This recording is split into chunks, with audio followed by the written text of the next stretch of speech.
Ultimate star Ajith Kumar. எப்பவுமே வந்து பார்த்தீங்கன்னா, நம்ம முன்ன விதைச்சது தான் இப்ப வரைக்குமே வளரும் அப்படின்னு சொல்ற மாரி ஒரு விஷயம்லாம் இருக்கு. ஸோ அதுக்கு வந்து ஒரு முக்கியமான ஆக்டான ஆள் தான் அல்டிமேட் ஸ்டார் அஜித் குமார்.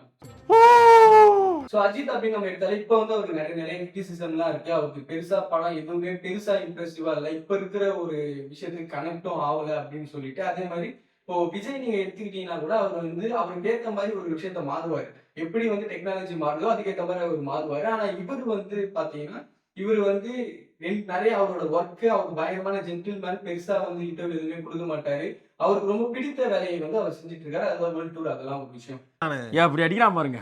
ஆனா, அதுக்கு முன்னாடி வரைக்கும் அவர் பண்ண ஒரு விஷயம் இருக்குல்ல, இப்ப வரைக்குமே அவரோட ரசிகர்கள் ஏன் அவர் பக்கம் குறையாம அப்படியே வந்து கோட்டை மாரி குனிஞ்சிருக்காங்க அப்படின்னு சொல்லிட்டு நம்ம பார்த்தோம்னா, அதுக்கு காரணம் வந்து அவர் முன்றைய விதைத்த ஒரு விஷயம் தான் அப்படின்ற மாரி வந்து அத நம்ம தெனாவட்டா சொல்லலாம். அப்படி விதைத்த ஒரு விஷயம் அவர் பண்ண எக்ஸ்பெரிமென்ட்டும், அந்த பீரியட்ல இந்த மாரி ஒரு கன்டென்ட் எடுத்து அத வந்து ஜெயிக்க வைக்கிற ஒரு விஷயம், இந்த கேரக்டர்லாம் வந்து பண்ண முடியுமா அப்படின்னு சொல்லிட்டு ஆக்டிங்ல ஒரு மாரி சூப்பரா ஸ்கோர் பண்ற ஒரு விஷயம். எனக்கு தெரிஞ்சு அஜித் குமார் வந்து தமிழ் சினிமால 90ஸ் 2000 எல்லாம் ஒன் ஆஃப் த சார்மிங் ஹீரோனா அது வந்து தல அஜித் தான். ஐயோ சொல்லக்கூடாதா? தல அஜித் குமார் தான். இருந்தாலும் சொல்லுவாரு. அவர் தான்டா தல.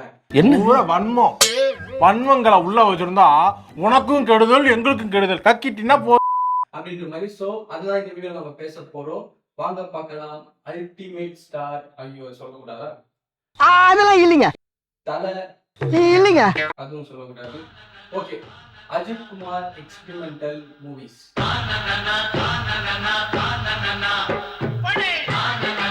இப்போ முதல்ல நம்ம படத்துக்கு போறதுக்கு முன்னாடி என்னன்னா, என்ன ஒரு எக்ஸ்பெரிமெண்டல் பண்ணியிருக்காரு அப்படின்னு சொல்லிட்டுலாம் யோசிச்சு பார்த்தோம்னா, இந்த மாரி கன்டென்ட்லலாம் இந்த மாரி ஹீரோ பண்ண முடியுமா அப்படின்னு சொல்லிட்டு நெறைய விஷயத்தெல்லாம் பண்ணியிருக்க ஒரு விஷயம். அதெல்லாம் வந்து ஒர்க் அவுட் ஆகுமா ஆவாதான்னு சொல்லிட்டு படம் எடுத்து காமிச்சா தான் தெரியும். அந்த மாரி ஒரு கன்டென்ட் தான் பண்ணியிருக்காரு. அதுல முதல் படம் பார்த்தீங்கன்னா, காதல் கோட்டை.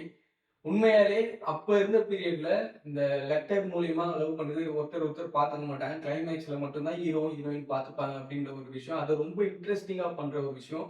நேஷனல் அவார்ட் லான்ச்னு நினைக்கிறேன் அந்த படம். If I not wrong. சூப்பரா இருக்கும் அந்த படம். ஸோ அது ஒரு எக்ஸ்பெரிமெண்டல். ஏங்க நான் மறுபடியும் கேட்குறேன்னு தப்பா எடுத்துக்காதீங்க. நீங்க யாரையோ தேடி வந்தீங்க, கடைசி வரைக்கும் அவங்களை சந்திக்காமலே கிளம்புறீங்க. அவங்க யார் என்னன்னு சொல்லி உங்க அட்ரஸ் கொடுத்தா. அடுத்ததா வந்து பாத்தீங்கன்னா வந்து வாலி. அவர் பண்ணதுலேயே ஒன் ஆஃப் த கிரேட்டஸ்ட் எக்ஸ்பெரிமெண்டலான ஒரு படம் தான் வாலி. அதுவும் ஜெயிச்சிருக்காரு. அதை வந்து நீங்க யோசிச்சு பாருங்களேன். அப்ப இருந்த ஒரு ஸ்டேச்சர்ல வந்து ஒரு வில்லன் கேரக்டர் பண்றாரு. அது வில்லன் கேரக்டர்ன்றது எப்படின்னா வந்து தம்பி பொண்டாட்டியை லவ் பண்ணுவாரு. அது ஒரு வில்லன் கேரக்டர். அத வந்து ஒரு அதே மாரி இன்னொரு விஷயம்னா அவர் வந்து டெஃபெண்டம். இருந்தாலும் அத ஆக்டிங் பண்றதுக்கு அவ்ளோ ஸ்கோர் இருக்கும் ஆக்டிங் பண்றதுக்கு. அது மாரி இந்த கேரக்டரும் ஒரு மாரி ரொம்ப யூத்தா சாமா பண்ணாலும், இந்த கேரக்டர்ல ஒரு விஷயம் பண்ணி நம்மள லிட்டரலா அந்த கேரக்டர் லவ் பண்ண ஒரு விஷயம். ரொம்ப வல்கரா சிலதெல்லாம் இருந்தாலுமே கூட அத நம்ம பெருசா அது கண்ணுக்கு தெரியாம நெறைய விஷயம் பண்ணியிருப்பாரு. அதெல்லாம் வேற மாரி இருக்கும். One of the great experimental movie of Thala திரும்ப திரும்ப பேசுறீங்க. ஐயோ! அஜித் குமார். சரி அண்ணன் பார்த்தியா? எங்க இருக்க போறா? நான் இங்க தானே இருக்கேன். இங்க தான் எங்கேயாவது இருப்பான். அடுத்த படம் வந்து பார்த்தீங்கன்னா, காதல் மன்னன் அப்படின்னு சொல்லிட்டு ஒரு படம். எனக்கு தெரிஞ்சு எனக்கு ரொம்ப ரொம்ப பிடித்த படம். அவரோட கெரியர்ல ஒரு சில படத்துல வந்து எனக்கு காதல் மன்னன் ரொம்ப பிடிக்கும். அது வந்து அந்த படத்துக்கு அப்புறம் வந்து நெறைய ரெஃபரன்ஸ் பாயிண்ட்டா இருந்துச்சு. அது வேணா கண்டிப்பா சொல்லலாம். ஒரு நிச்சயமான பொண்ணு மேல அவங்களுக்கு லவ் வர ஒரு விஷயமா இருக்கும். அது மாரி அதுக்கப்புறமா அது கடந்து இப்போ ரெமோ வரைக்குமே அந்த மாரி படம் தான் இல்லையா? ஸோ அந்த மாரி இருக்கும்போது, அது ஒரு மாரி சூப்பரா, கமர்ஷியலா, பாடல்கள் ஒரு மாரி செம்மையாவே இருக்கும். அதே மாரி காமெடி, விவேக்கோட காமெடி வேற லெவல்ல இருக்கும். எம்.எஸ். விஸ்வநாதன் நடிச்சிருப்பாரு. படம் ஒரு மாரி செம்மையா இருக்கும். ஒரு நிமிஷம், ஏன் என் பின்னாலே சுத்துறீங்க? இதை கொடுக்கதான். இது பாருங்க, நான் நல்ல பொண்ணு. லவ் லெட்டர் கொடுக்க வேற பொண்ணு கிடைக்கலையா? லவ் லெட்டரா? அடுத்த படம் வந்து ஆனந்த பூங்காற்றே அப்படின்னு சொல்லிட்டு ஒரு படம் இருக்கு. அந்த படத்துல வந்து கார்த்திக் நவரச நாயகன் கார்த்தி. அவர் வந்து ஒரு சின்ன கேமியோ மாரி பண்ணியிருப்பாரு. அந்த படம் எனக்கு ரொம்ப ரொம்ப பிடிக்கும். சின்ன வயசுல இருந்தே சூப்பரா இருக்கும். அந்த படம் வந்து என்னன்னா, மீனா நடிச்சிருப்பாங்க. இவரு வந்து ஒன் சைடா லவ் பண்ற ஒரு மாரி. அவர் தான் நிச்சயம் பண்ணியிருப்பாங்க. அதுக்கப்புறம் ஒன் சைடா அவங்களே நடிச்சுட்டு ஒரு விஷயம் பண்ற ஒரு கேரக்டர். ஒரு லிட்டரலா வந்து ஒரு இதய முரளி மாரின்னு வச்சுக்கங்களேன். அந்த மாரி ஒரு கேரக்டர் பண்ணியிருப்பாரு. பாடல்கள்லாம் ஒரு மாரி சூப்பரா இருக்கும். அந்த டைட்டானிக் காதல் போல என் காதல் மூடாதப்பா அப்படின்னு சொல்லிட்டு தேவைப்படுவார்ல. டைட்டானிக் காதல் போல என் காதல் மூழ்காதப்பா. அந்த படம் அப்புறம் மீனாட்சி மீனாட்சி அந்த பாட்டா இருக்கட்டும். மீனாட்சி மீனாட்சி அண்ணன் காதல் என்னாச்சு. சூப்பரா இருக்கும் எல்லா பாடலும். இனிமே என்னால உங்களுக்கு எந்த தொந்தரவும் வராது.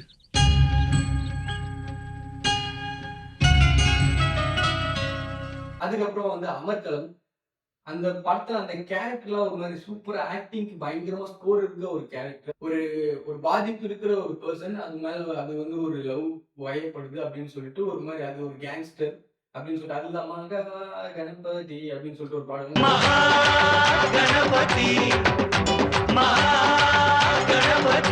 சத்தம் இல்லாத தனிமை கேட்டேன். சத்தம் இல்லாத தனிமை கேட்டேன், யுத்தம் இல்லாத உலகம் கேட்டேன், ரத்தத்தில் என்றென்றும் வேகம் கேட்டேன். அப்புறம் உன்னோடு வாழ்கின்ற வாழ்வென்ன வாழ்வு அந்த பாடல். உன்னோடு வாழாத வாழ்வென்ன வாழ்வு என்னுள் நெஞ்சு சொல்கின்றது.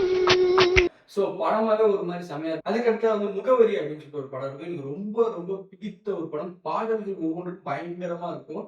அதுல அவர் பண்ண ஆக்டிங் நிறைய டைம் அழுவாரு அந்த படத்துல. அது வந்து ஒரு மாதிரி ரொம்ப சூப்பரா இருக்கும். ஒரு மியூசிக் சான்ஸ் கேட்டு அலையிற ஒரு பர்சனை பத்தியான ஒரு படம் வந்து செம்மையா நடிச்சிருப்பாரு. ஒரு மாதிரி இப்போ வரைக்குமே ஒரு இன்ஸ்பிரேஷனான ஒரு படம். இப்போ இருக்கிற பசங்களுக்கு ஜெஸ்ஸினா அப்ப இருக்கிற பசங்க முகவரிடா அப்படின்ற மாதிரி ஒரு மாதிரி செம்மையா இருக்கும் படம். மியூசிக்கை விட்டுட்டு என்னால எப்படி இருக்க முடியும்? நான் நல்லா இல்ல, விஜய் அப்படி அதான் எல்லாரும் நல்லா இருக்கணும்ட்டு நான் விட்டுட்டேன். அடுத்தது வந்து கண்டு கொண்டேன் அப்படின்னு சொல்லிட்டு ஒரு படம் இருக்கும். அதே மாதிரி இன்னொரு விஷயம் சொன்னா முகவரியும் கண்டு கொண்டேனோட அப்புறமா வந்து சிட்டிசன் அப்படின்னு சொல்லிட்டு ஒரு படம் எனக்கு தெரிஞ்சு அதுவும் வந்து ஒன் ஆஃப் த. அடுத்தது பாத்தீங்கன்னா வில்லன். அதுக்கடுத்தது வந்து பாத்தீங்கன்னா வரலாறு அப்படின்னு சொல்லிட்டு ஒரு படம் இருக்கும். இன்னொரு வந்து அந்த அப்பா கேரக்டர் ஒரு விஷயம் பண்ணியிருப்பாரு. அதுக்கப்புறமா one of the most greatest எக்ஸ்பெரிமெண்டலா அஜித் குமார்